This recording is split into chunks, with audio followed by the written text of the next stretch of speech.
अगर आपका पेट अक्सर ख़राब रहता है, कभी डायरिया हो जाता है, कभी कॉन्स्टिपेशन हो जाती है, गैस का मसला रहता है, ब्लॉटिंग रहती है, इंडाइजेशन रहती है, खाना खाते ही आपको डिस्कम्फर्ट या वॉशरूम में भागते हैं या डिस्कम्फर्ट फील करते हैं, तो हो सकता है आपको वीट एलर्जी हो। आपने सुना होगा कि एक मुहावरा कि किसी नू माँ बादी तो किसी नू स्वादी। एक ही खुराक एक शख्स को सूट करती है, दूसरे को नहीं सूट करती। तो क्या फूड से भी एलर्जी हो जाती है, खाने पीने की चीज़ों से भी एलर्जी हो जाती है? जी हाँ, दुनिया की कम से कम 1% आबादी है जिसको सिर्फ गंदम से एलर्जी है।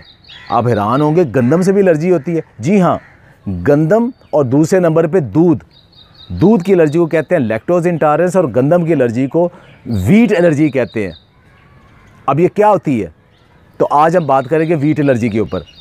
तो वीट एलर्जी आमतौर पे 4 किस्म की डिज़ीज़ पैदा कर सकती है। एक है coeliac disease, gluten sensitivity, non coeliac disease और शॉर्ट चेन कार्बोहाइड्रेट सेंसिटिविटी।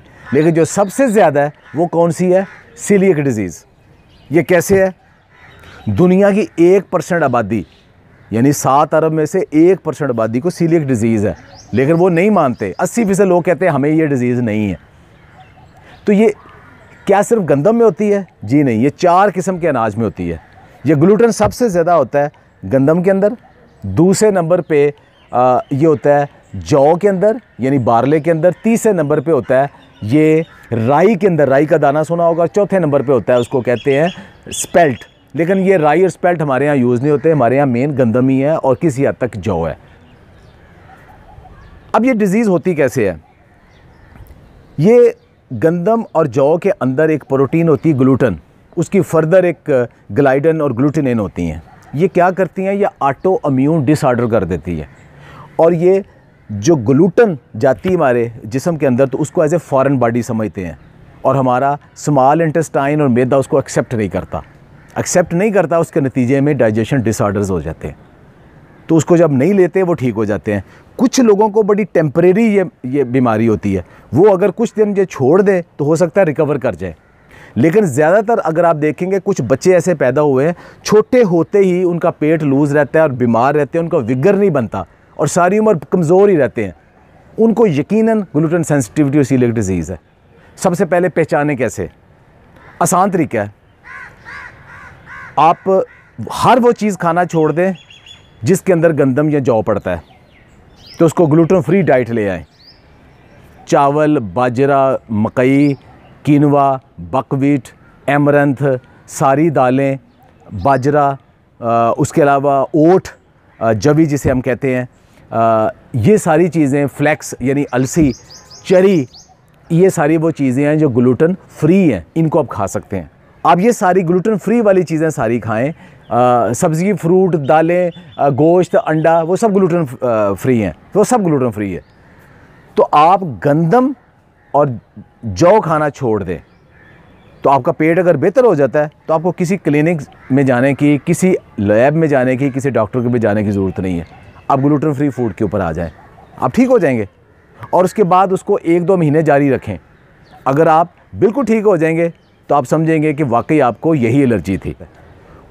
अच्छा, अब इसका करें हम क्या करें? क्या गंदम के बगैर ज़िंदगी है? जी हाँ है। 2004 में मुझे हुआ था, मैंने 1.5 साल गंदम और जौ की कोई प्रोडक्ट नहीं खाई थी, और उसके बाद मैं दोबारा खाना शुरू की, मैं ठीक हो गया। क्योंकि मुझे वीट एलर्जी थी, नॉन सीलियक डिज़ीज़ थी। अगर सीलियक डिज़ीज़ होती वो बाय बर्थ शुरू होती है और कब्र तक जाती है, उसका कोई इलाज नहीं कि स्वाय कि आप छोड़ दें। लेकिन जो नॉन सीलियक है उनका हो सकता है कुछ अर्सा वो ग्लूटेन कम करें और उनके अंदर ऑटो इम्यून एस्टेब्लिश हो जाए और उसके बाद वो खाना शुरू कर दें। तो इसका टेस्ट क्या है कि ग्लूटेन फ्री फूड लें और उसके बाद दोबारा टेस्ट करें। अगर दोबारा खाने से आपको दोबारा मैदे के मसाइल हो जाते हैं फिर छोड़ दें। क्या आपकी विगर और सेहत ठीक रहेगी ग्लूटेन फ्री डाइट से? आमतौर पे लोग क्या करते हैं कि जिनको ये आइडेंटिफाई हो जाता है वो फिर ज़्यादा चावल खाते हैं या मकई खाते हैं।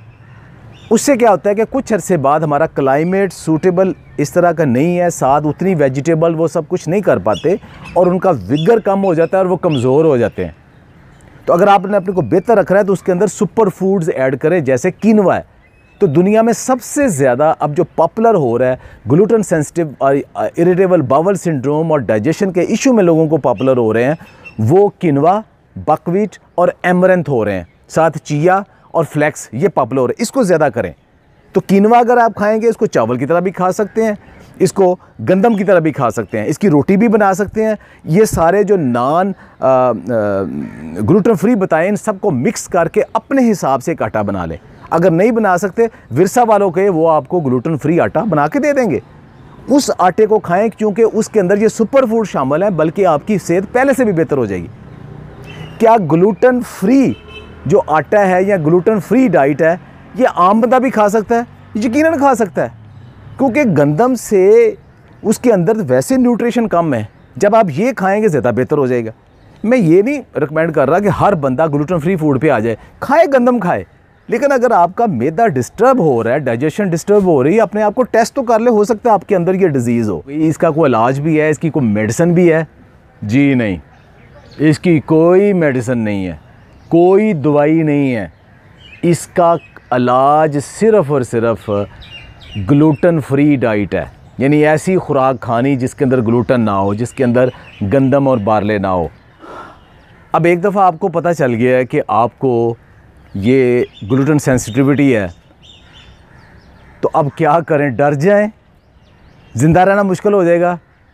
नहीं, मैं ये कहूँगा कि ये अल्लाह ताला की ब्लेसिंग है कि आपको पता चल गया है कि आपको ग्लूटेन सेंसिटिविटी है, और आप बहुत सारी ऐसी फूड जो खा के तंग हो रहे थे वो छोड़ दें। थोड़ा सा खाने पीने की हैबिट्स को आपने चेंज करना है, और वो इजीली आप कर सकते हैं, इतना मुश्किल नहीं है। अल्लाह ताला ने बड़ी नेमतें बनाई हैं, सिर्फ एक गंदम ही छोड़नी है ना। अल्लाह ताला ने अब नेमतें गिनना शुरू कर देंगे, वो ख़त्म नहीं होंगी। अब वो खाएं, सब कुछ खाएं। एक और आपसे बहुत बड़ी अल्लाह ताला ने ये आपको एक ब्लेसिंग दे दी है कि इस बहाने आपकी जो बैड फूड थी, जो कि बेकरी और बाकी सब कुछ, हलवे पूड़ियाँ, सब कुछ जो आप खा के बीमार वैसे ही हर बंदा रहता है, वो एक चेक आपके ऊपर आ गया कि अब आप बाज़ार की फूड ना खाएं, अब घर में हर चीज़ खुद बनाएं आप।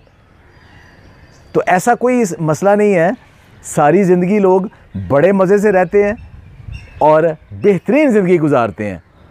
उम्मीद है आपको आज का ये छोटा सा मैसेज, ये वीडियो पसंद आई होगी। आप अपनी फैमिली फ्रेंड्स के साथ शेयर करें। जिन लोगों का मैदे का मसला अक्सर रहता है, ख़ास तौर पे वो खुद अपने आप को टेस्ट करें, खुद को भी और दूसरे लोगों को भी। और अगर पसंद आए तो इस वीडियो को शेयर भी करें।